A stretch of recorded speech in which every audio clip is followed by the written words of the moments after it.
Hello and namaskar and kem cho and welcome back to our one more episode on Make Your Mark. And it's going to be a beautiful episode today because we have one of the most powerful couple in Herbalife India. It's none other than our International Executive President Team 30K, Hemang and Rakhi. So thank you so much, Hemang and Rakhi, to be my guest today. And looking forward for a good chat with you for the next whatever time that you have today. Thank you for giving us the time. How do you feel, sir, today? We feel fantastic always. It's great to do this work what we are doing because we are actually helping a lot of people and it's changing people's lives. So every day we earn a lot of blessings. So we feel always very good by doing this. Super excited. Yeah. So no, there is a saying which goes that what you do has a greater impact than what you speak, and that resonates with your work. And your work for the last 25 years. And I can't even imagine people doing some same things for 25 years. And what journey that you had. I'm really in awe. I've kept on hearing about your story for quite some time because I know you for the last 4 years now. But there are a lot of audiences and a lot of viewers today which would like to know your 25 years in Herbalife. What do you have to say about that? I like Rakhi to say something on that. See, pretty much just being around for 25 years in a particular profession itself is amazing, right? Yeah. I mean, people are always jumping around, changing professions, and that itself speaks a lot. The kind of fun we have doing this, it's a business just because we say it's a business. For Hemang and us, it's a way of life. True. Like, I can't even imagine life without Herbalife today, right? So it's just a process that we go through, and I think pretty much waking up every day just to help someone else, just make sure that the mission is making India healthy.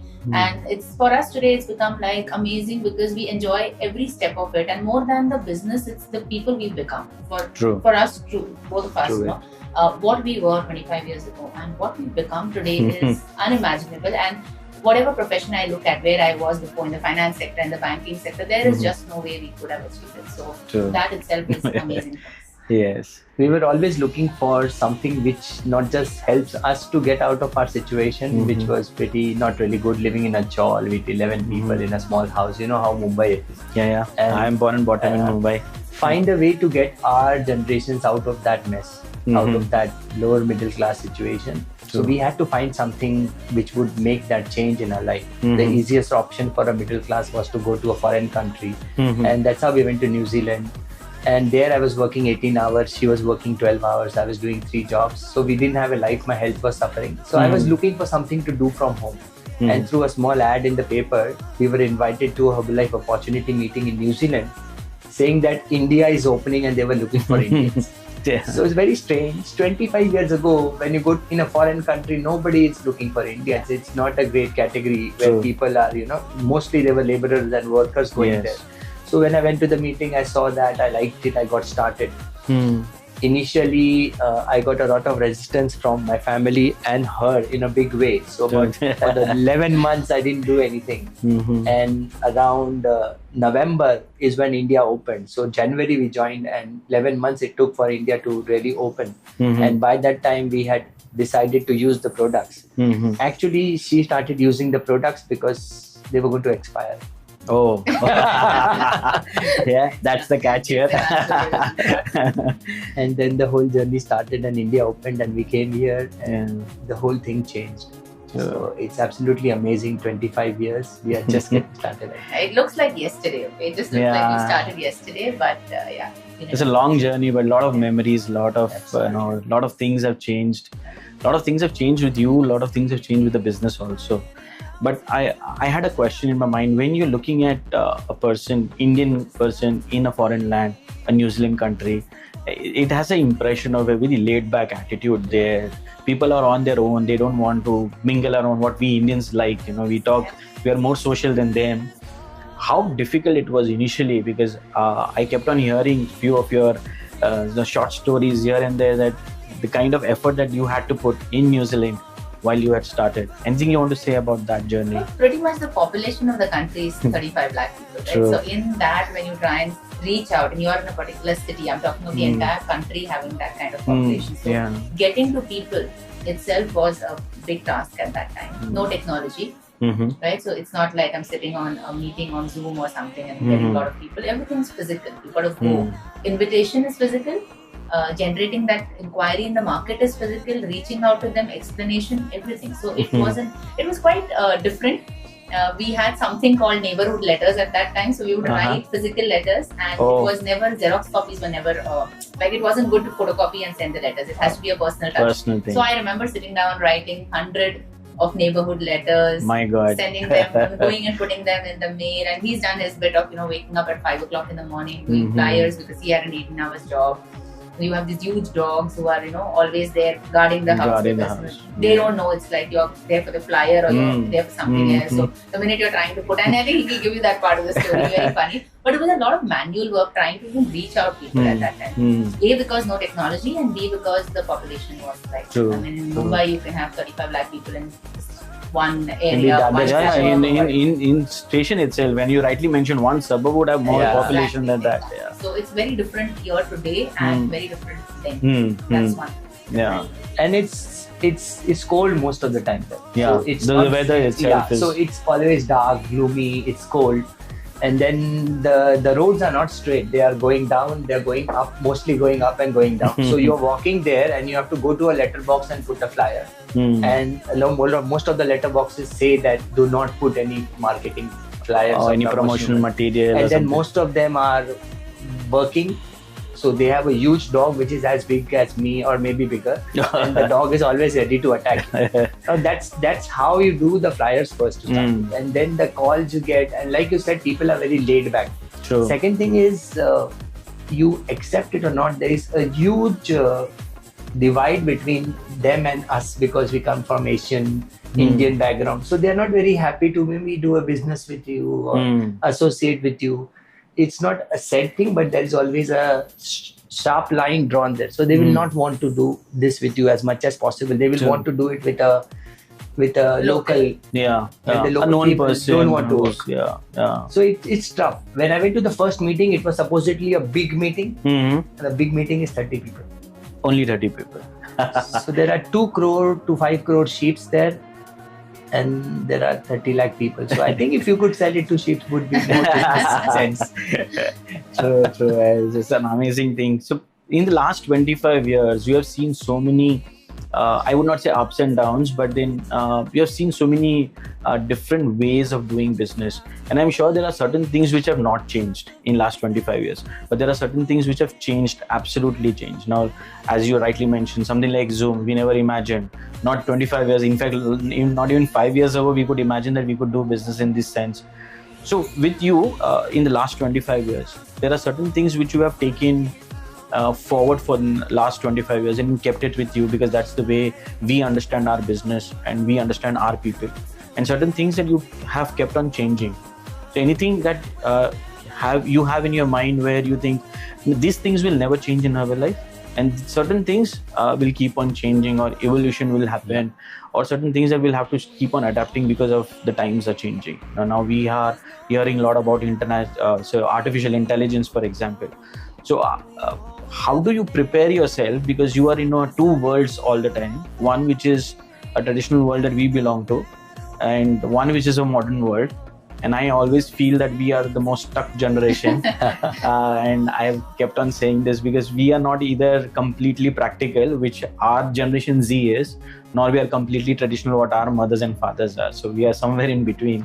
So how do you bridge this gap? And what do you think about the whole new generation, old generation, having a mixture?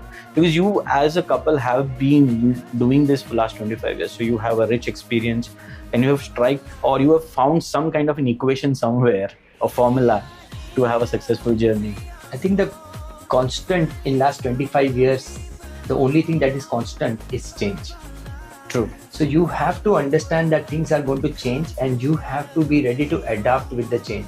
If you see in the last 25 years, there would be 25 to 50 different sort of DMOs which come and go. True. And a lot of times when a new thing comes, we all get stuck on that and say, this is the one, this is the one. So like they say in the old times that if you get stuck on a DMO, you're going to live and die with that DMO. And you have to be very flexible to change, because it's like when somebody walks into a restaurant and you just have one dish to eat. he's not going to be there. And that's what happens when you are stuck and you're not ready to change. True. And we always have been flexible, because our business in the beginning was without internet, without everything. So we had to physically go there, and we had to go. So I'll tell you some things which will amaze you, which a lot of people don't know. So we came from New Zealand to India. In 6 months, we moved from Mumbai, where we started the business, to Pune. Okay. We lived about 1.5 years in Pune. So we had to change immediately everything and go to a new place, find a new house. So Mumbai and Pune are a little bit different. Then we moved from there one night, overnight, because one of our guys put an ad in the newspaper in Hyderabad and got 300 STD calls. You remember those STD calls? They were like 16 rupees a minute. So when you get an STD call of 16 rupees a minute, 300 people call you, that means no one's working there and there is a potential. Wow. So we picked up our bags, like crazy as I am. She followed me. We picked up our bag and our small son, and we went all the way to Hyderabad without knowing anybody in Hyderabad, whether I can speak the language or not. And that's how crazy and committed we were. We shifted. And we adapted to that new place. In 1.5, 2 years, we built a business. Then we moved again to a new place. Like that, we have moved to 40 different cities within India in our 25 years, and 4 countries if you consider New Zealand. And that's how we built the business. And we would have stayed anywhere from 6 months to 5 years in some of these places, and few of them we kept on going and coming. Like Gujarat, I kept on going and coming. Punjab, I have been going for last 20 years. I kept on going. Earlier every month, then every 2-3 months as it developed, and now again every month, I think. So that's how this whole thing. So without being flexible, you can't do this. The Zoom which you're doing now, I was doing in 2004. It was just not called a Zoom.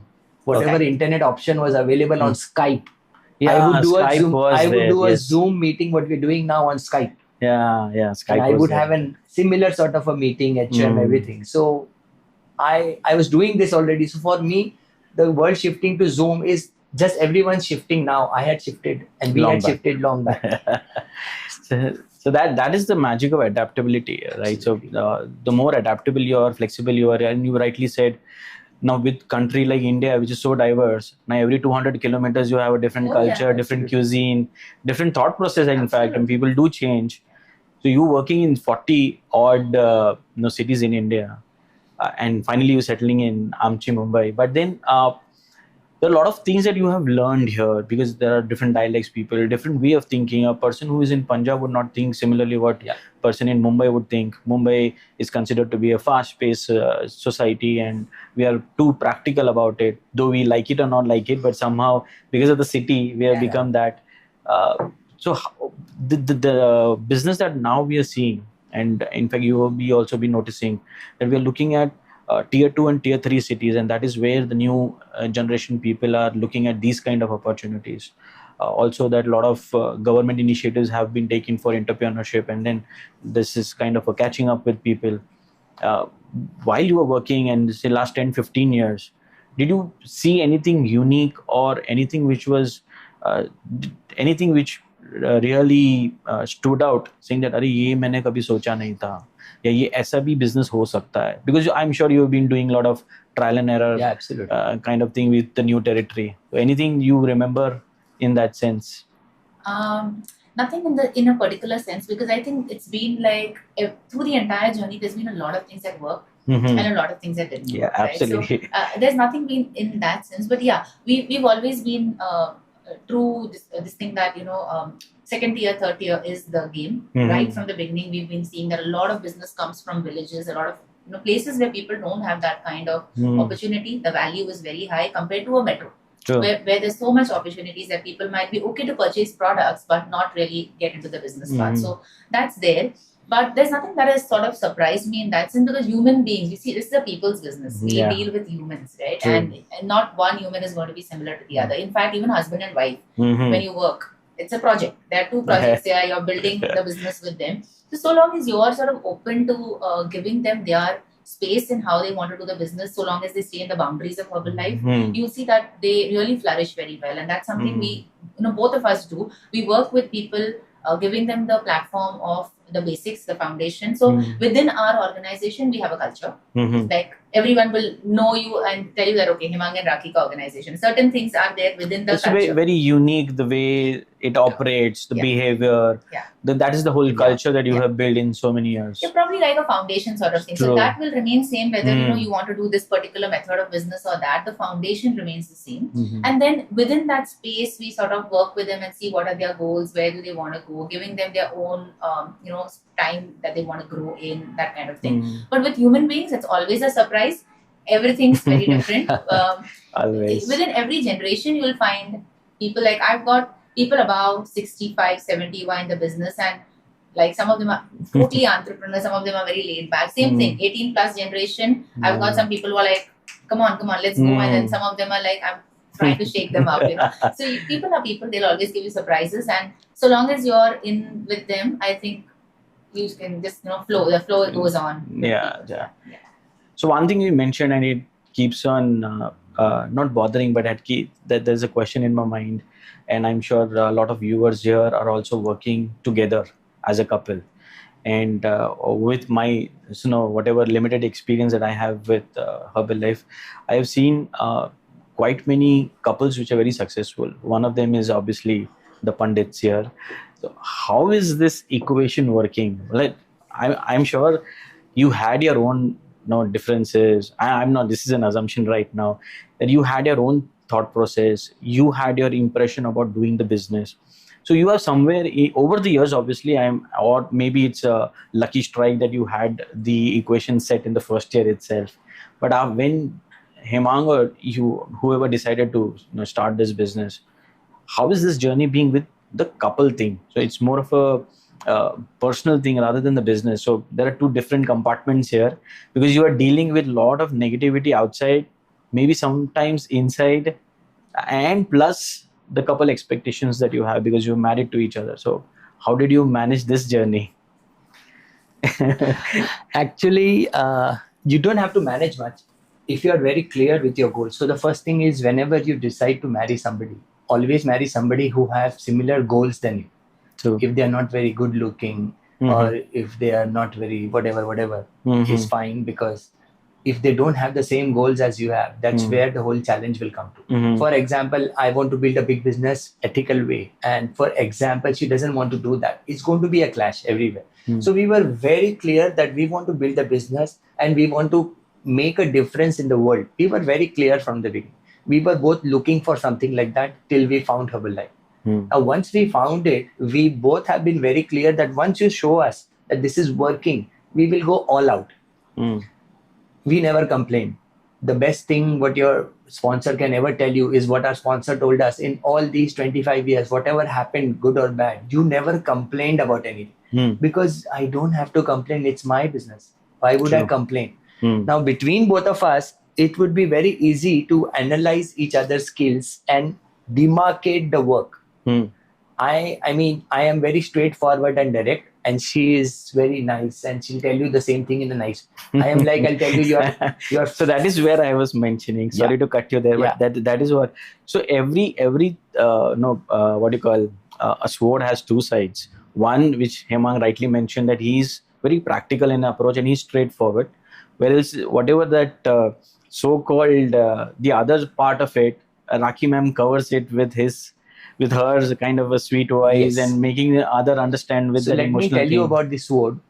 The sword is decided which side will be blunt and which side will not be blunt. So in New Zealand, I was playing her role and she was playing mine. So she was the blunt one, and I was the nice one. So the role was reversal then. So here, when we came here, looking at the crowd, we decided that women are going to have a challenge to do that, and most men will not be. So that's why it was decided that I will be the straightforward and the blunt one. And I think even one more thing we both have done is we changed hats. Okay, so like you were talking about the personal space and this, right? So like one is, yes, we decided that, when I had my baby in my hand, I think it was about he was about 8 days old, okay, and we both decided that he said, you take care of him, because I always wanted to be around my child when he grew. That was my whole idea. So he was like, you stay at home, do the business from home, I will do the traveling bit. So that was clear till he grew up. And if you can see, I've just started traveling now. That I feel that okay, things are okay and parents are, settled down and all that. Otherwise, I generally try to be around the family. So that was decided.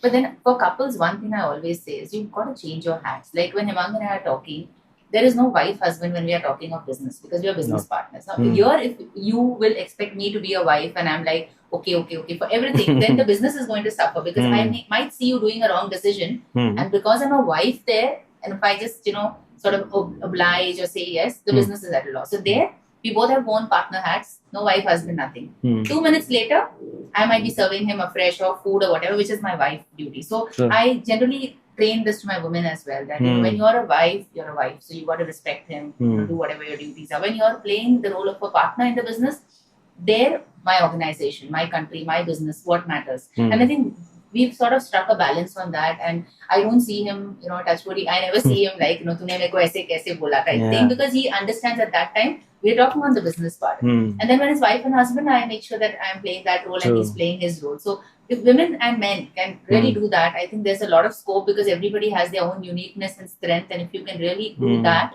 you as a couple can really build a strong legacy. Yeah, true. And I've always been a big advocate of women entrepreneurship. And I think the kind of multitasking a female does, we can't do that. Absolutely. We don't have that capacity. So if I am supposed to do one thing, I will be focusing only on one. But then I've seen my wife and I've seen my mother also, and the kind of multitasking these people do. They are managing their house, they are managing the kid, they are managing the business. And rightly said, the multiple hats that you wear in each day.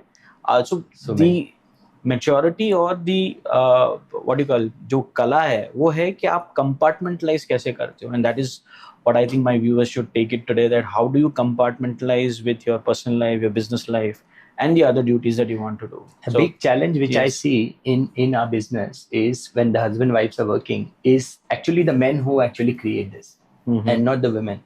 The men are fine till their wife is not getting more recognized than her. So if Rakhi is going to an event and she is the speaker and everybody is doing wow, Rakhi ma'am, you should not feel oh my God, no one is coming to me. True. If Rakhi is the main applicant, even if I join the business, Rakhi is the main applicant. The ID belongs to Rakhi ma'am. So the ID belongs to Rakhi ma'am. Now, it's very important for a man to understand that this is not a ego hassle here. This is not that my wife is earning more than me. It's not your wife's money. It's ours. Yes. It's coming back to your family. And when you start doing tera mera, that's where the lafda happens. Another thing which is very important is let the women shine, because our business is driven by women. And most of the men cannot handle that.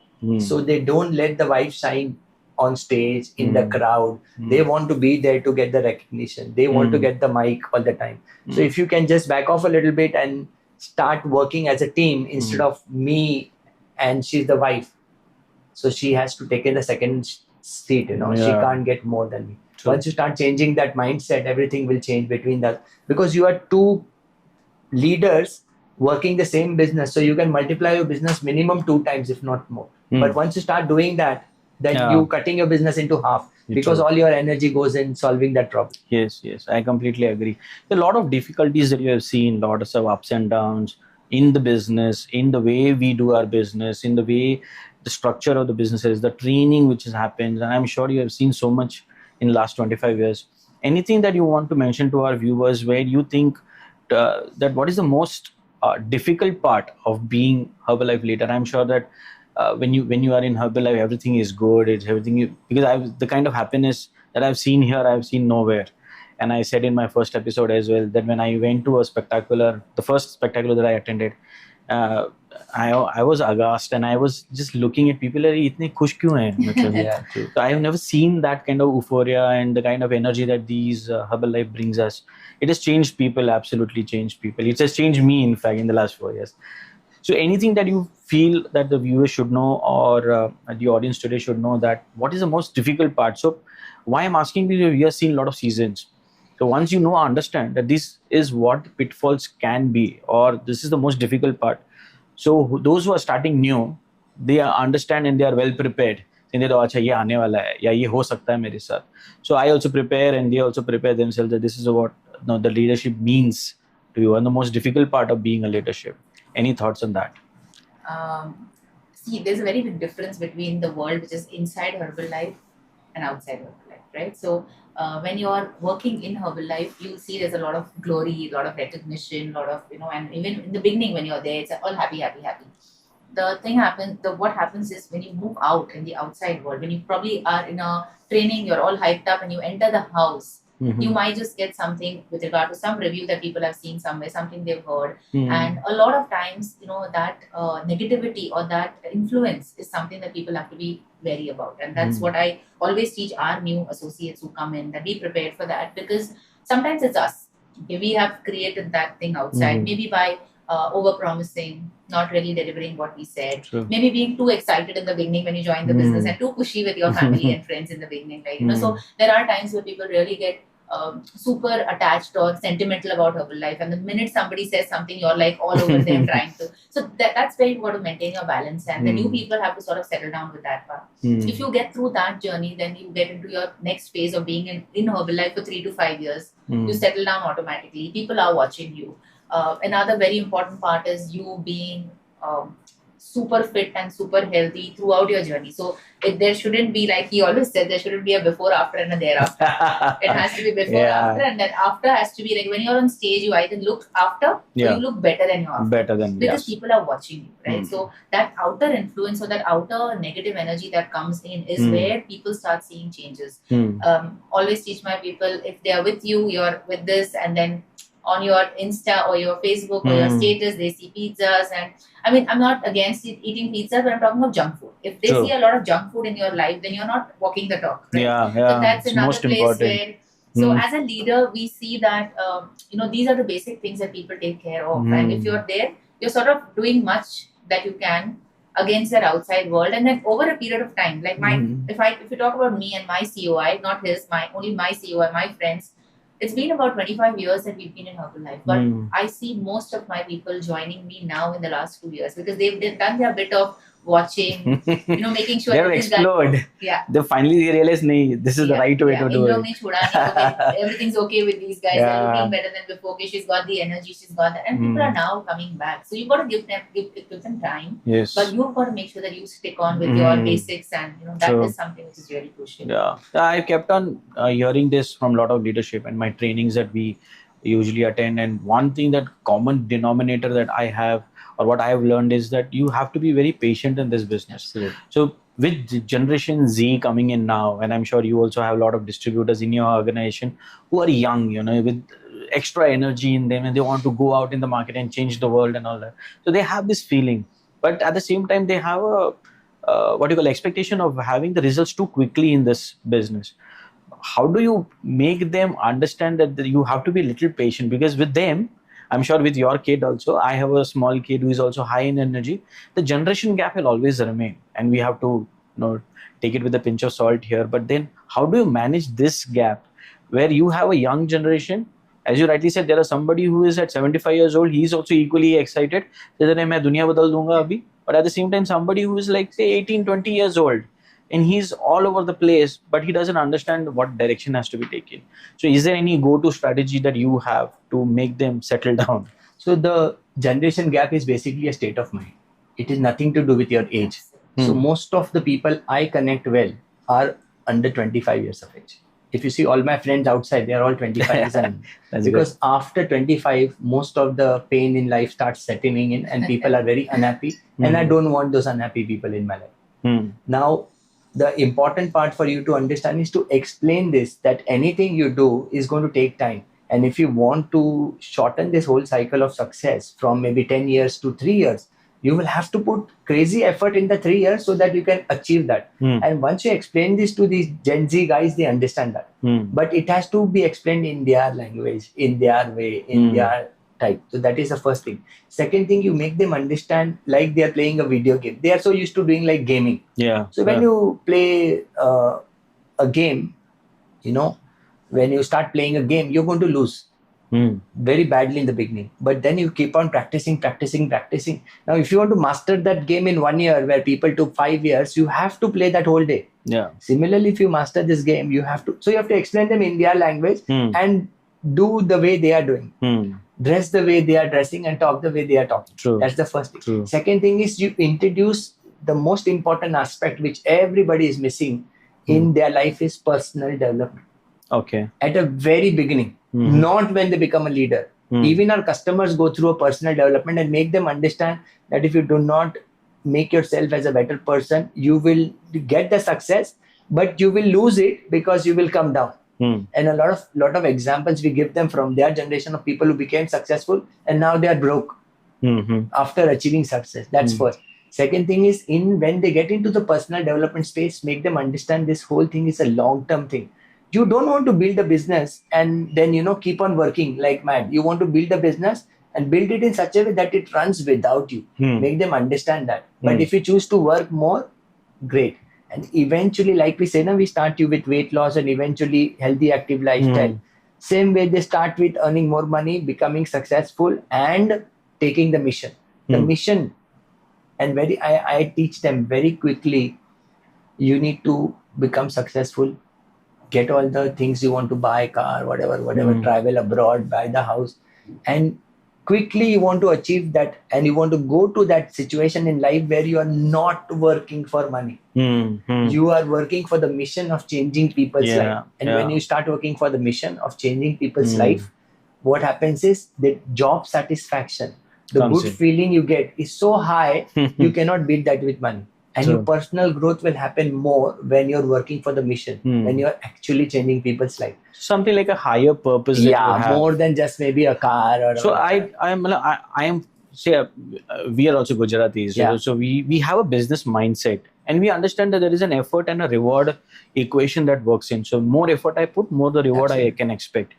And everybody has that kind of a mission in the start, as you rightly said, that initial time I want to work for myself because मुझे भी ऐसा लगता है कि जब तक मेरा पेट भरा हुआ नहीं है मैं दूसरे का मैं कैसे भरूं. So then everybody works for themselves, their own desires and whatever that they have to achieve, and Herbalife is such a beautiful opportunity. It'll give you in abundance. So once that is reached, and you rightly said in that in that triangle of Maslow, you are reached the top quartile where you are looking at a psychological level where you're looking at a more higher purpose than what you're doing, and that is where the mission comes in, where you're helping other people to also live their best life. But coming back to what you said, two things which triggered in your conversation was, one is that how do you manage this fame? Because I understand there is a lot of maturity which comes in. Absolutely. But somebody who is, say, a newbie in the market, okay, he gets a lot of money initially, and then he doesn't know how to manage it because there's a lot of fame, a lot of recognition that you get, a lot of money that you've got. And especially when you're looking at, say, smaller cities now, we have seen a lot of abundance in city like Mumbai or Bangalore or Delhi. We know what money can buy. But in smaller cities, so have you come across somebody who you had to deal, and how did you manage that? Because it is a so difficult thing to make him understand that this is all there for you. Maybe it's not temporary, permanent, but it's a long-term game. So how did you manage that? Most of our, if you study our way of business or our industry, most of the success will come from second, third, fourth tier cities. If you see the presidentials, we have hundred of them. Most of them come from a smaller place and not from a big city. Now, when you are in a smaller place, the cost of living is very less. So 20,000, 30,000 rupees is a lot of money. And now suddenly you're making 2 lakhs, you're making 20 lakh rupees. And he absolutely doesn't know what to do. So I have guys who have bought cars which are like crazy, and the news channel in that whole state came and covered them because they bought this car and nobody has bought that car. He buys a number for some lakhs of rupees. Some special number. But after going through that whole flash and explaining them and making them understand how much they lost in terms of just that small recognition, and that car has no value today, they understand. So that education, similarly when you do personal development, you need to start teaching them financial planning in the beginning, because the money you save will make you rich, and you invest it and the money will come. So we put this in their mind that you have to save a lot of money, you have to invest the money, And that money which is generated from that investment, you have to come to a state that with that investment interest, you are living your life, your business is running. You should not touch your check. The kind of a self-sufficient engine that works Absolutely. in. That is Otherwise, you didn't do the business right. Yes. And I think we do this in nursery.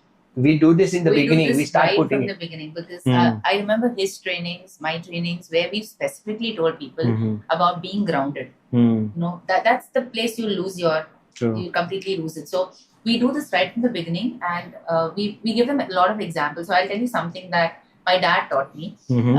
We come from a very humble background, so there was this ritual that we had where we would sit on the floor and eat. We had a family member who do that in the village. They would sit on the floor. They would eat only rice and the pickle that you make from the the peak, what we say, in the farms that you get, and that they would do once in 6 months, even after they became wealthy, just to remind the entire family that this is where we came from. And Dad always taught us that.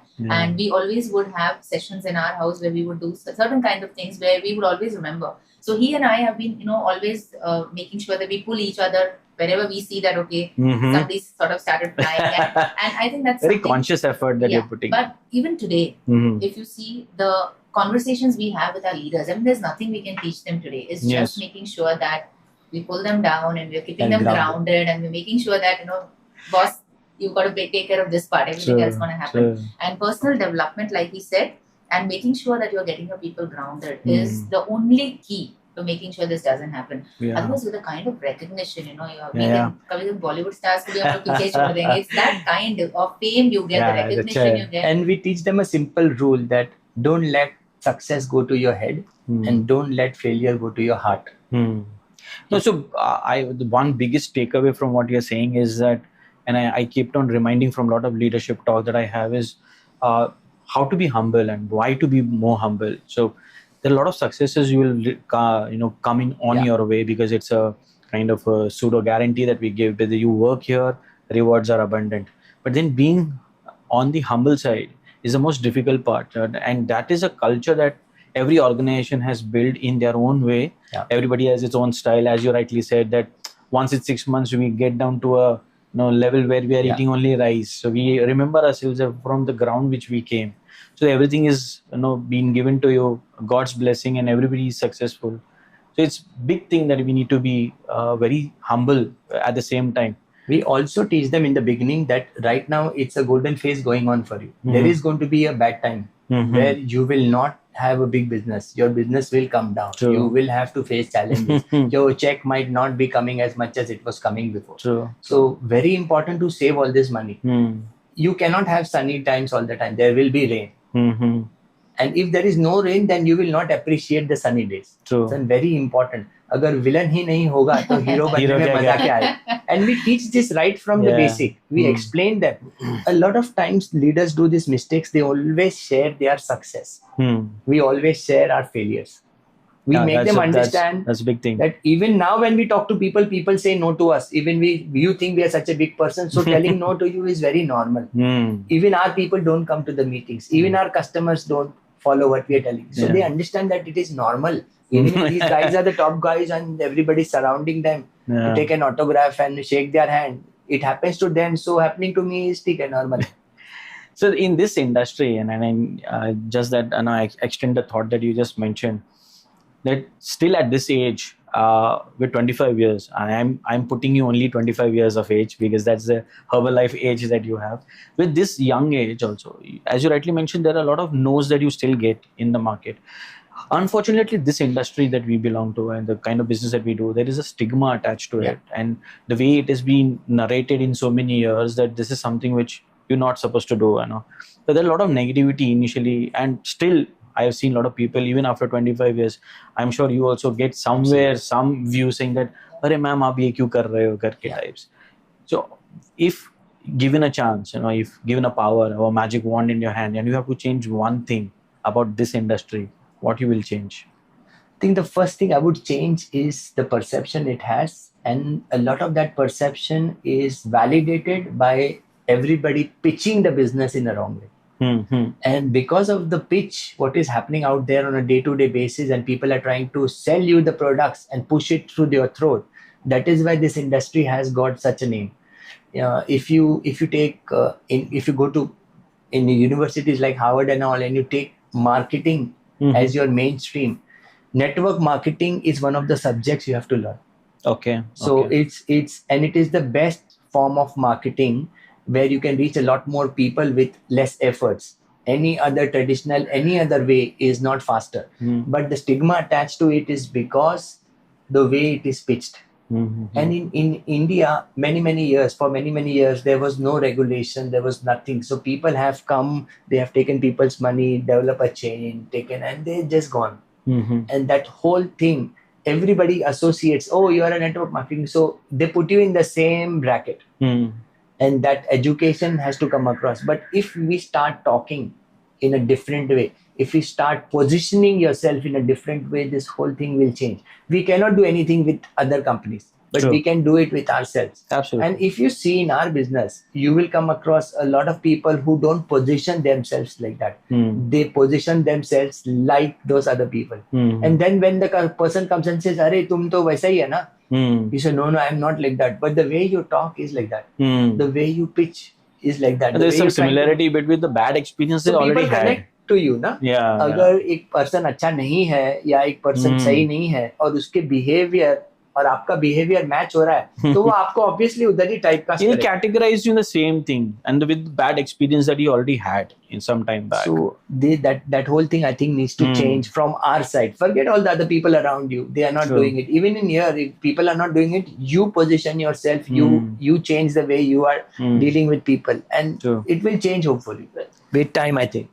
So viewers, a big takeaway from what Hemang and Rakhi are saying is that no compromise on the business, highly ethical, and take the high road. So that's the way we do our business, and that's the way Pandits are doing the business. So that is where India stands out, and hence we are number one today. So Hemang, I want to touch upon something which it's very personal to you. Sure. But though everybody knows about it somewhere, that you have written a book, right? So I want to somewhere touch upon that. Any thoughts, and from where did you get the inspiration of writing down your thoughts, and what inspired you there? So anything on that? I have been doing personal development for 25 years. As soon as I came into Herbalife, I was introduced there, and then I started teaching that to my people. I started talking about that in the training. Now, when I started talking about that into the training, because I loved it, I became good at it. Sure. And I found that it was making a lot more difference when I would talk about that, not just to my team, but to everybody. And I found that that's the most important aspect of the business, which everybody ignores. And when so I've been doing this for many years. When COVID came, I was doing this Instagram live, and I continued doing this more often in COVID because everybody was asking it. True. And when I kept on doing it for Instagram live just before COVID, people started sending me message that it has made a big difference in their life. People came and said that it helped them to get out of their mental challenges. It helped them to not quit the business. It helped them to become a better person. And today their family life is better because of this, because of an Instagram live I was doing. And it made a huge impact. It made a huge impact. Now, when COVID came in, I am not a guy who can sit and write a book. I mean, that's not my thing. But I wanted to do this from last 20 years. So when it came in, I thought, I think it's time to write a book. So still I can't write a book. But thanks to the technology, I can dictate to a phone which will write it for me. That's technology for you, right? So I actually dictated my whole book to the phone, and then it wrote. And then I went to a publisher and just published it. The idea was not to become famous or sell the book or anything. The idea was to give value, whatever I'm giving, in simple terms. Now, couple of challenges which I have when I read a book. I am not a great reader. You give me an audio or video, I will watch whole day. But a reading, no, I can't read. So first thing I want a book is, this is how I'll pick up a book, I'll see the size. No, mere liye nahi hai. I want a thin book, because the main part of the book, which actually has the cream of it, is in the 10 to 20%. The remaining is just the fluff around. So I want core, and there is a perfect story. So my book is only 100 pages, because that is what I can read. Yeah. So you want others also to be satisfied with 100 pages, read it fast, understand the core, and it's done. Second thing, I always teach things which are practical to apply for you. So True. my book has all the things which are practical to apply. There is no fluff. I will not tell you things to change, you change.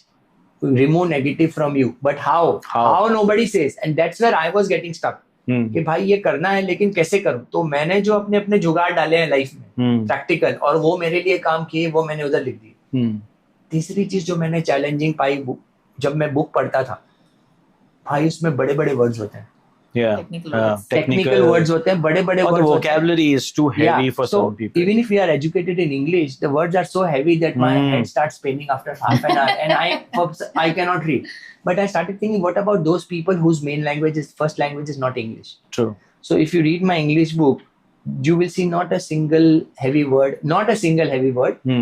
It has to be, you have to feel as if I'm standing in front of you and talking. Hemang पंडित की भाषा में आपको किताब दिया है कि आपको लगेगा हेमांग पंडित ही बात कर रहा है. If you see my trainings on stage, you will never see me using any big words or big jargons, because I always see that मेरे सामने एक 5 साल का बच्चा बैठा है, उसको मुझे मार्केटिंग प्लान समझा रहा है, तो मैं कैसे समझाऊंगा. उसको मुझे ये बुक पढ़वानी है, तो मैं कैसे पढ़वाऊं. And that was the purpose of writing the book. And thanks to me being at home, having the time and the technology, that I could do this whole thing.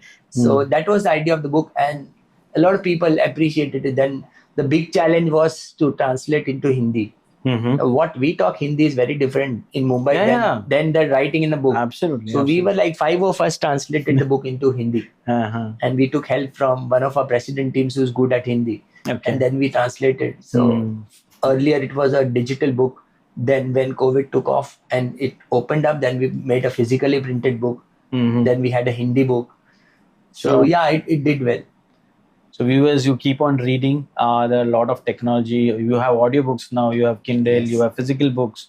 So whenever you get chance, please read books, because that is where a lot of knowledge, lot of gold mine about whatever that we have, and a lot of tips on leadership, entrepreneurship, and the way we are doing our business. So that is a beautiful way to learn as well.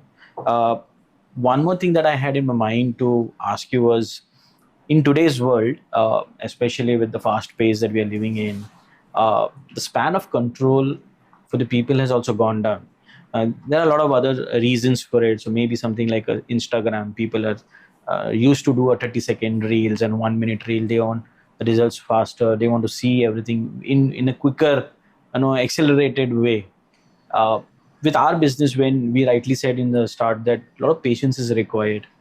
So is there anything that you tell your people now, apart from what you told me, that we keep on hammering them, saying that aapko patient rehna hai, results aayega. But when you're looking at the health results per se, people want the health results also very quickly. So I, for example, if I go to a gym and I'm putting on my weights and I'm putting a lot of effort, I'm looking at my mirror in the first or second day, arey kuch aaya kya, muscle aaya kya. So this is how the psyche works right now. True. But with our business, it is not the same. So maybe there is an initial pushback that they receive. There will be some glories also that they will receive. But to settle themselves now with current times and the future and the technology and all that modern things that you are seeing, what is that you are managing the organization as such? How do you do that in today's time? I think you just present everything to your people. Like when you're doing trainings, just put everything in front of them. This is what is available in today's scenario. This is how you have no options of training yourself. Give them everything as practically as you can. Make sure that you're not creating a false story anywhere in terms of expectations. Not over-promising. So you're mentioning you have to be transparent and truthful at the same time. So everything is in the right picture. Right from step So one. the expectation also is mapped at the very start of the journey. I in fact say even in the presentation where you're introducing the business, be practical. The biggest challenge I see with people is when you're trying to explain the business to somebody and somebody tells you that I haven't got the time, so I'm not going to be able to attend the trainings. You're like, yeah, chalega. Whatever he says, you're like, okay. And then the person signs up. And then obviously he's not coming to the trainings and you're like, boss, you don't come for any trainings. He had said that right at the beginning, right? So you have to be very clear between you and the person you get in the business. This is what is required for you. Like just exactly like you said, for my weight loss result. If somebody tells me, Rakhi, I'm okay, I want to lose weight, okay, I'll do whatever you say, but I cannot exercise, I'm not going to use your nutrition. Okay, so it's like there's too many people out there. Let's just see if you can get your results. If they don't work, come back to me. Because it is a set pattern. I'll give you a result. I'll give you everything you want, but it has to be done in a particular way. So the rules and the guidelines are mentioned. So you have to behave in that pattern to get the result. Yeah, within the time. Within the time frame that we mentioned. And everything has to be very practically told, be transparent, and make them understand that either your expectations are too high, your commitment is too low, or it has to sort of match, or increase your commitment and we'll give you whatever your goal is. So once they sort of are in line with what you're saying, I mean, trust me, everybody's okay to do their bit. People are okay. People are okay to even be patient and see. So long as they see that what you're telling them is truthful and they know that, okay, maybe I have to put in 6 months or a year or 3 years, I'm okay. What else do I have outside that is going to give me this kind of result, right? So long as you're very truthful with them, give them a practical plan to work, be with them all the time, and just stay in touch with them. It's like most of the times people get too busy with the new people who come in that you sort of, so somewhere you want to strike a balance of being in touch with your organization. And I think that also plays a major role. So do you also think that when you are building your organization and you have built such a large organization, and I've seen you have so many president teams under the organization, what is the ideal mindset that you think a leader today, in today's time, a Herbalife leader should have to be very successful in this business? What is the ideal state of mind that particular person should have? I think the ideal state of the mind will only depend on the person, what he wants to achieve out of it. And the biggest challenge which I find here is nobody will ask you what you want to achieve here. So when you sit in a taxi, the first thing you need to tell the driver is where you want to go. The destination has to be put. Now, what happens is in here, when they sit in a taxi, we tell them that I want to go president team, so you have to do this. And that's where the whole challenge is going wrong. The whole mindset is going wrong. The whole organization analysis or the building is going wrong. Now, for example, if you come to me and you say that I just want to earn 20,000 rupees extra, I don't want to show you a plan that is going to change your life, because that's not what it is. But I want people who want to change their life. So I'm like, okay. So same shirt will not fit everyone. So I have to give him a mindset or a plan or make him understand what is going to work for him. Now, in terms of working on his personal development and mindset, everybody has to go through it, irrespective of you want to succeed here or not, irrespective you want to join the business or you just want to lose some weight. Because having a good mindset in terms of getting success for anything, you will need to have that mindset. And that is what we are very adamant. And we put them in a practical place that, boss, you want to earn 1 lakh rupees. You are saying I will work 1 hour a day. But if you're working in your job for 10 hours a day from last 5 years and you're making only 20,000, you tell me how is it possible? The equation doesn't match. How is it possible?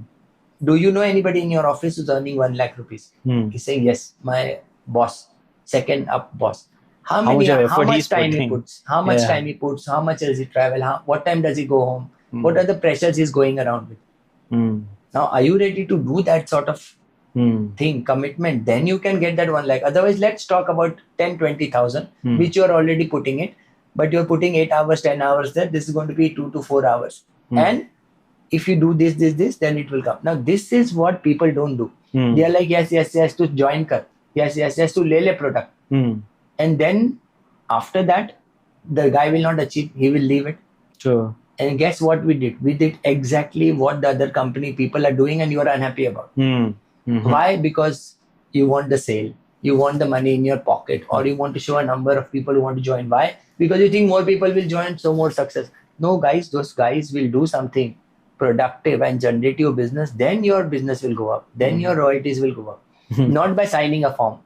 And that people still don't understand, or they think कि भाई मैंने तो 10 लोगों को join करवा लिया तो मेरा तो इतना बिजनेस होगा. नहीं होगा. Because it's free. True. So anybody can join. उसमें क्या है? Yeah. A customer is not committed to get a result. You have to learn to tell them, no, okay, boss, this is not going to happen here. You are not going to get a result. Ja, bhai. Also, I think in his trainings, you also have a nice balance we strike between making sure that they are goal driven, yet pulling them out of the race. Yeah. Okay. If you can do that, then So can you please elaborate? yeah. So you are into the goal. Yeah, you have that but not focus, in the race. Yeah, you're focused. So it's not that I'm not in the race of putting somebody behind, but I'm goal driven that I want to get my wins and go ahead. Okay. And if you can do that, that's where you're sort of at peace in terms of the way of working. Then the mindset is abundance, growth, and everything. If you're in the race, then there's a lot of negative energy that you have when you're working, and then you're not able to do what you want to do. So I think he does a lot of that, and we sort of try to keep that as a culture in the organization. So when you have, say, I have a goal, but I'm not in the race, it means to me is that I am in my own race rather than me comparing with somebody else. Absolutely. So that is where the dissatisfaction or the other pressure of being a very competitive with others doesn't come in. I have to be competitive with myself. Yes. I'll compete with myself. I have to do better than what I Challenge did yourself. yesterday. That's the whole Because your point. challenges are different than the other person whom you are comparing with. You don't even know what he's gone through. You don't even know how many years he's put in. You don't even know and your challenge, like you are giving a chemistry paper and he's giving a Hindi paper. How can you compare कि भाई मेरे को कम आया ज़्यादा marks आया? You can't compare that. True. And you don't know the challenge of the leader. If you're comparing your income and you want to achieve my income, I took 25 years. True. Now, for you to achieve my sort of an income, you will have to go and work crazy. Yeah. Plus, my challenges were very different than your challenges. My generation was very different than yours. Absolutely. My technology was very different than yours. Times are all very this different. is what you need to make them understand. True. And most people understand who want to become successful. They will understand this. No, I'm sure with all the leaders and exceptional leaders that we have in India, also in other countries, everybody has cracked this code where they are looking at somewhere. Also, I feel that it may be a crude way of putting it, but then I always tell my team also that somewhere you'll have to be selfish a little bit, because you are wanting yourself to improve. Yes. तो उतना selfishness तो आना चाहिए. So I understand that you want to grow a team and then you want to grow an organization. You have been in this business for quite some time, so you have that long breadth and length to cover. But somewhere today also, somewhere that is that I want to improve myself. That selfishness has to come in. If your goal is to achieve something because somebody else achieved it, you are in the wrong train. You need to get down from that immediately. Yeah. So Hemang Bhai and Rakhi, there are a lot of things which comes into my mind when you're looking at this business now, and as you rightly said, there's a lot of negativity also attached to it and how you deal with it and all that. So if given a chance to restart the business today, say going back 25 years in your history, so you are back to the same thing when you're doing your first meeting or the day you decided to sign up. If you have to live that 25 years again, what is that you will do differently, or you think whatever is being done, it's done and you're absolutely satisfied with the efforts that you have taken? Is there anything that you would like to do afresh in this journey? I wouldn't like to change much, because what we learned in the 25 years in terms of how big the business is, it's good. But more than what we became as a person in the whole process of learning is absolutely priceless. I can't pay any amount of money to learn what I learned in this 25 years. But saying that, with the technology which we have today, if I would have had that when I started and use all of that, this whole thing will be 10 times bigger. It would be way easier. The systems would be more better. So it's only the technological part. I might not have to travel to 40 cities and states and live there. Instead, that I would have done that on Zoom or build it online or something like that. So the reach, the ease of doing the business, or the ease of communicating from one place to another, or teaching a lot more people from the comfort of our home and getting the message out there, has become more easier. But saying that, something which is easy, most people don't want to do this. We all survived because it was tough, and we were falling every day and getting up every day, and that made us tough. The new generation is having it very easy.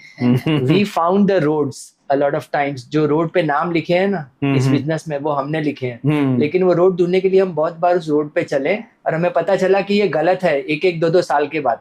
फिर हम पूरा वापस आए और फिर दूसरे road पे गए.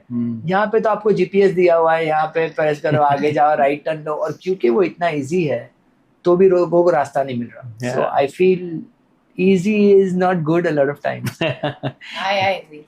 I just don't think we would change anything in the business. And if it was that easy for us, I don't even know if we would have, been able to be the people we are today. So Yeah, those I difficult completely times, agree. those failures, those Yeah. no's, I think that's what's really made us up. No, that is important. The struggle is also important, and that is where the personality, जैसे बोलते हैं ना, निखर के आता है Yes. बाहर वैसा, and that is where the struggles is. And somewhere I feel that the whole thing about this particular business and this journey is about discovering. So you're discovering new people, because you rightly said in the start of it that we are into people business also. Yes. It is all about people interaction, understanding human emotions. So that is where I think the discovery of a lot of other things happen with others, with yourself also. And that is True, right. more important. And you rightly said, we also get mold. And I usually say that, in my personal meetings with my team, I say that this business is kind of a shape shifter.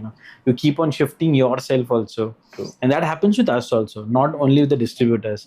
With us, when we are on the other side of the table and we see you and we learn a lot of things from the leadership, that is where we also understand that a lot of things are changing, but the core, where the human psychology comes in, or the human feelings comes in, and staying grounded and all the other things, remains a common denominator across all the years that we have seen. So 25 years in Herbalife, how do you think next 25 years are going to be with Herbalife?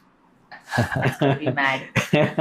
It's going to be crazy. And I'll tell you why. Because our industry is something which is really growing at a very crazy pace. When we were in Herbalife 25 years ago, the need to be healthy, the desire was to be created. Mm-hmm. A person with a very big tummy would have probably thought, no, I'm rich, I'm prosperous. Mm-hmm. I don't want to get rid of my tummy, my belly. Mm-hmm. So there was no sort of fear of being unhealthy. There was no junk food, the kind of prevalence we have today. It wasn't there. So we had to sort of create that market at that time. Today, it's all there, ready. Yeah. We just have to make sure that we are reaching out to enough people, and the demand is crazy. The number of people who are out there who are really wanting a good coach, wanting a good product, wanting good services are in huge numbers, and the people who are servicing them are really short, right? So True. we have a big gap that we have to fill, and if we can do that, the future is beyond bright. Yeah, It's and crazy. we keep on hearing, and we not hearing, but we see the facts and the numbers. Absolutely. The kind of per capita income that we have, or the per capita volumes that we have serviced in our population. The biggest opportunity we have in India is the sheer population that we Absolutely. have. We have not reached about, not even say 2% of what we are looking at. So great opportunity and beautiful times ahead. But anything that if you have to give advice to our listeners today, that what is that they should be looking forward to when they're looking at it? Because where I'm coming from is that you may have a lot of dreams in your head, a lot of things that you wish for, but if you don't have a plan, or if you don't have anything which is written down in as many words, with timelines and with targets, do you think these desires will be achievable? So how do you do that? Basically, when I teach personal development, the first thing you need to start with is a goal. And the difference between dream and a goal is, a dream is I want to achieve this, and a goal is I want to achieve this by this date. And as soon as you put the date, it becomes a goal. Now, a lot of people don't put a date. Why? Because once you put a date, then there is a commitment, then you have to make a plan, then you have to start working towards it. So I want to become successful बोल दिया तो अच्छा है, उसमें pressure नहीं आता, tension नहीं आता है, काम नहीं करना पड़ता है. Very important for people to do anything in life is to start first with a goal. Start first with a goal. Write a date. And don't make it too complicated. A lot of times people do a very complicated goal setting. Write simple things, like write 100 things you want to achieve in your life. You want to learn, you want to acquire skill, you want to do this, that, 100 things. It will be very tough for you to write 100 things because it will take you 1 month. Try doing that. I have done this. In fact, one of the management lectures, when I was doing my education, one of the professors told me, start writing down on priority what things you want to do. Believe me, I could not even go beyond 25 things. So it was very difficult. But then from that, you will have to find out, okay, from these things, which are the things I want to do it in 2024 or by 2025. And these are your immediate goals. And those are more like stepping stones to achieve your main thing. And then you will have short-term goals, which will be like 1 year to 3 years. Then you will have goals which are a little more long term, 3 years to 10 years. And there you will have 2 or 3 goals which are your goals you want to achieve before you die. And those things are something which will wake you up in the night, and I'll wake you up and ask, why are you waking up? Because I want to achieve this. And something like this you need to have to get yourself moving every day. It cannot be getting more customers, or it cannot be buying the new car, or it cannot be going to a vacation. It has to be more bigger than that. And that will start happening. Then you have a plan of action and an action plan. Plan of action and action plan is more like you need to plan your action and then you need to action. Means I want to go from Mumbai to Pune.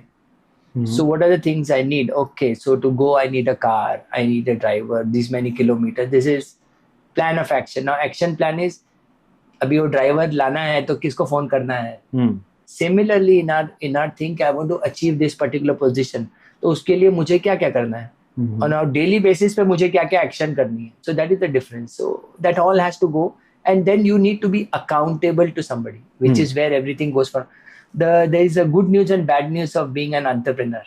Yeah, please. First is you are your boss, you don't have to answer it to anybody. And the bad news is you are your boss, you don't need to answer to anybody. And that's where the challenge You're is. accountable to yourself. And most of them are not. So when I see people going from part-time to full-time, now they are doing very well because they have a full-time job, they don't have time. So the value of the time, 2 hours, is very high. So they are very productive. Now suddenly they decide my income is more than my job, I'll quit. Now they are full-time. So now in the morning they wake up and say, अरे बहुत धूप है यार आज, दोपहर को करता हूँ.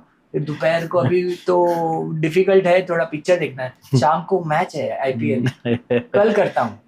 And you become less and less productive because now you have more time, and the value of your time goes down. Obviously your business goes down. So these are some. Now this happens because you are your boss. True. No accountability. You cannot do that in a job.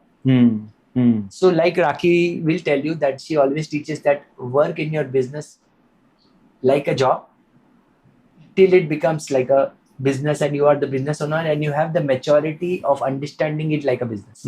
Yeah. And I'm sure leadership is a very complicated game. Very few have actually mastered that game. And I'm sure all our leaderships are in their own right are great leaders here. But then please continue on what he was mentioning and how do you manage that? Because we, from the other side of the table, we always see the world with, say, our own eyes. So we have blinkers. True. So when we are looking at it, it's different for us. But when you are in the game, then it becomes a little different. No, it's pretty much a mix and match. So if you remember, we were doing the topic of servant leadership in Australia. And when I was preparing for the topic, there were so many things that I sort of, reflected back thinking that, wow, this is probably why some things have really fallen in place for us.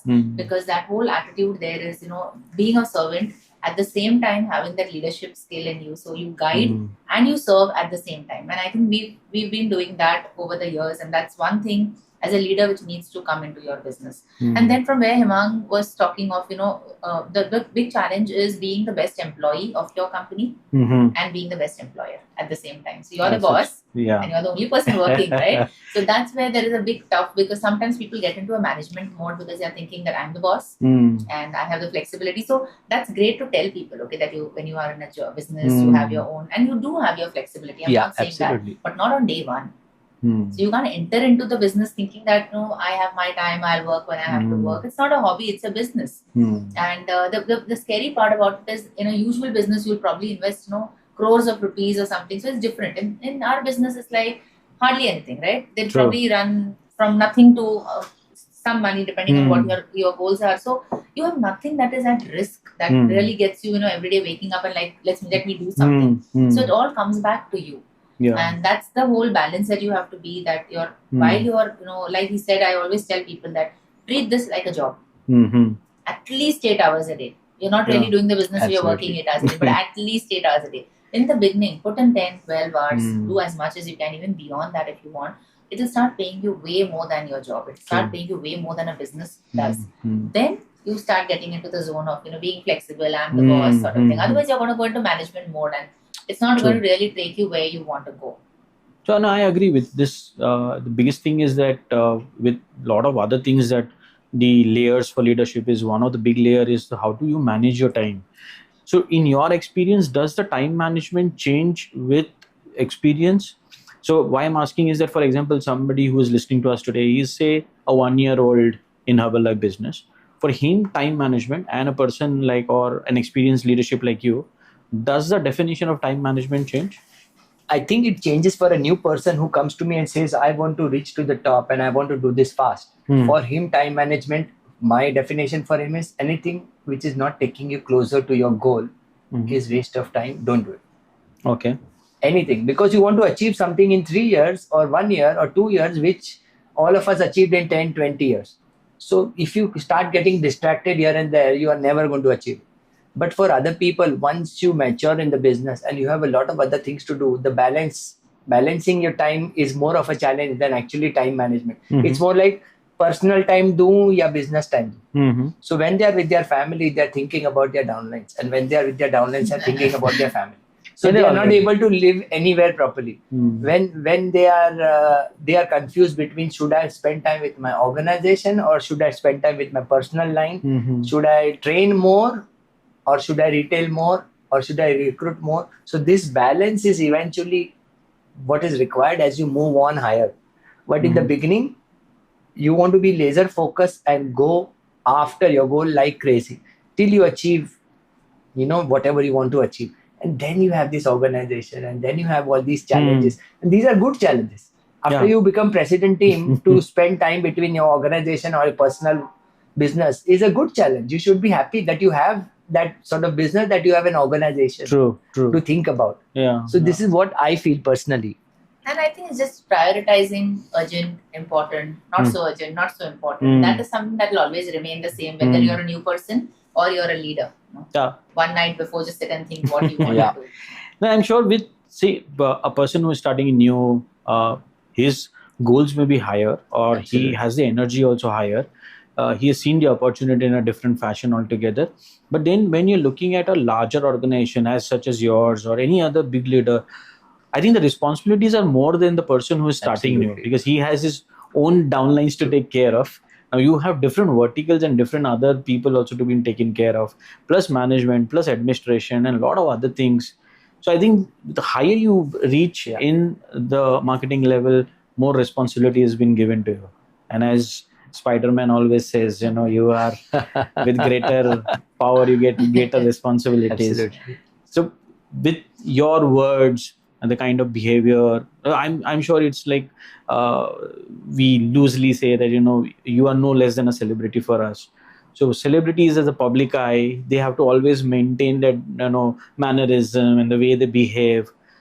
So does that also put pressure on you, because you're also in a public eye, especially with the Herbalife distributors?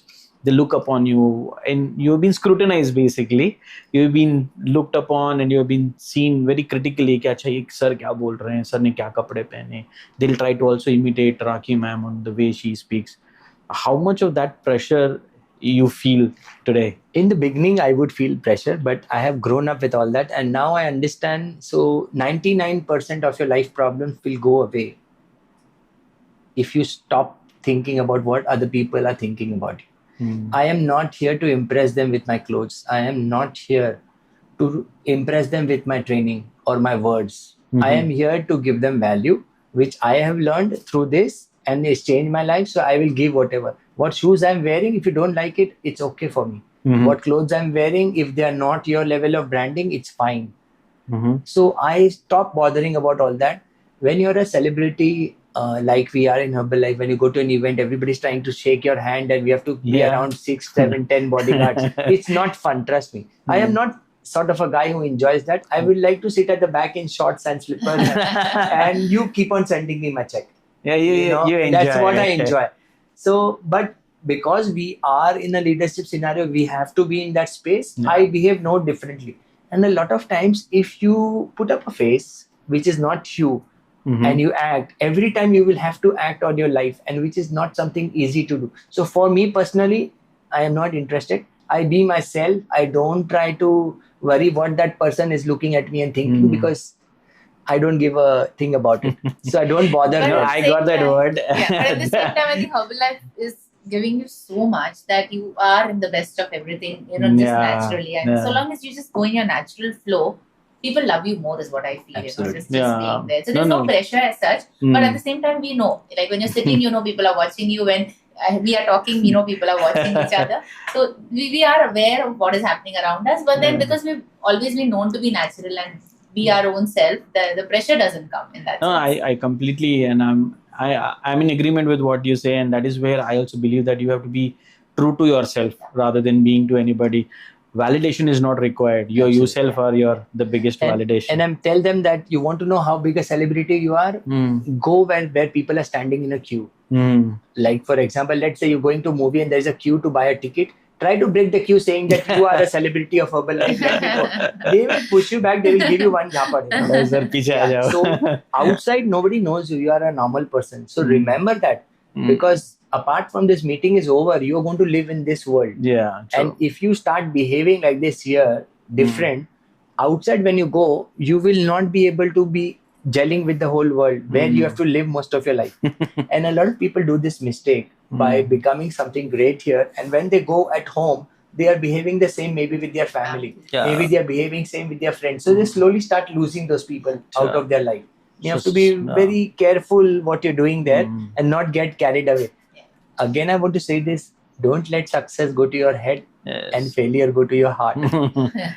So profound words. And so it was great talking to you. And I'm loving it. So I still want to continue it. But then before we part our ways today, is there anything, parting advice or anything that you want to tell our viewers today? Anything that is in your mind today, whatever that you wish for. I will like to say this with my experience of 25 years in the business. The first thing and the last thing you don't want to do is never quit. Because a lot of times when the tough time comes, you quickly quit because it's the most easiest thing. Now, for staying here and for quitting doesn't require either of the much effort. But by quitting, in a long run, you might lose out a big fortune. I can give you examples of my chairman clubs today. Between them and me, there were 8 people who quit. They would all be president teams and have chairman clubs. So you don't know the person in your team today doesn't look very great, doesn't work very good, might not be the great guy, but in a long run, you don't know what's going to happen. So first thing and the last thing in this business, never ever quit. Stay there, hang there, keep on doing the basics. Your time will come. Sabka time aayega. Apna time aayega. It will come for sure. Anything from you, Rakhi ma'am? No, that's pretty much it. That don't lose your hope. Keep the belief. The company is amazing. Everybody's, the leadership is amazing. The times that are going to come is going to be great. So just hang in there. Be patient with yourself. And there are going to be a lot of times where it's going to look like, it'll happen for everybody, not for me. I'm not. This is not for me. I'm not the lucky one. But trust me, there's nothing called luck in Herbalife. It's all hard work. And so long as you stay there, like rightly said, never ever quit. And I generally ask my people, take a pen out, take a book out, your training book, and write in capital bold letters, never ever quit. That was something I did in my first World Team School that I had learned, when I was in Bali. And that is a message that probably just struck in there, that whatever happens, there was no quitting ever that came into my mind. And because no quitting came into the mind, everything was like, okay, how do I solve this? How do I go next? Because the whole idea was, I am going to build this. True. So when there is no way out, you know that, okay, quitting is not an option. Then the question comes, okay, what do I do? So all I'm going to say is just hang on there. The future is bright. It's amazing. Just make sure you're a part of that future. And remember the mission. Don't give up on the mission, because our mission is changing people's life. And when you start doing this business in a long-term basis, you are changing a lot of people's life. And here you will earn more blessings than you will earn money. When my team members pray to God and say, take care of my family's health, wealth and safety, they add one more line, Rakhi and Hemang Pandits too. Wow. Now that's something you want to achieve in life. That is something you want to earn in life. Money will come and go, recognition, fame is all great, but this is something you cannot earn in the world outside. Yes. And this is the only business I have seen that by helping people, you can become successful. So don't give up the hope. Be there, hang on there, and keep on changing people's life. So thank you so much, Rakhi ma'am and Hemang bhai. It was great talking to you. Thank you for being my guest. And viewers, thank you so much for listening in today. We keep changing lives and live your best life. Thanks for watching. Make your mark. Thank you.